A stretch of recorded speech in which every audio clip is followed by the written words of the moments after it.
Hello and welcome to today's puzzle position with white to play and win, and we see here a moment where black has just pushed the pawn forwards to e5 in an attempt to put pressure on the dark squared pawns for white on d4 and c3, which of course could dislodge these three blockading pawns against these five pawns here for black, potentially to create a passed pawn that could perhaps negate the fact that white is an exchange up, a rook versus a knight.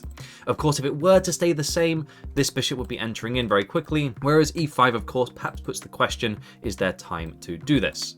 Unfortunately, there is a big problem. This knight is attacked once and defended once, the king is the sole defender, and so it is as good as undefended. And of course, with pawn to e5, what has changed is very much the guiding question. Well, this does place pressure on the dark squares as mentioned, but it also weakens the light squares, and of course we have a light squared bishop, and suddenly help your pieces, they will help you. Placing them on good squares will very much do some damage, and this pins to win and wins the game. Even if black captures here, you simply pause this for 1 second, it's not going anywhere, there's no way to protect it. And so c takes d4, just preventing any funny business with these pawns. There's now only one pawn, firmly defended by two pieces, and the king will be running over very quickly in red here.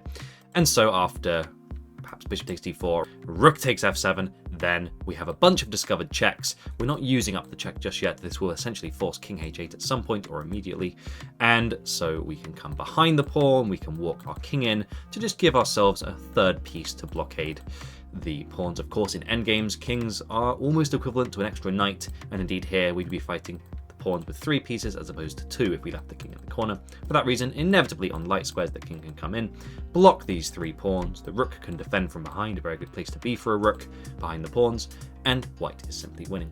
And that all came down to just spotting, well, pawn to e5 of course weakened some squares. Yes, they're perhaps causing an immediate avalanche of pawns with a pawn break, but pawns are good, but knights are even better, or indeed rooks are even better. Being an entire rook up will win the game for white. Hope you enjoyed that. Stay tuned for more. Cheers.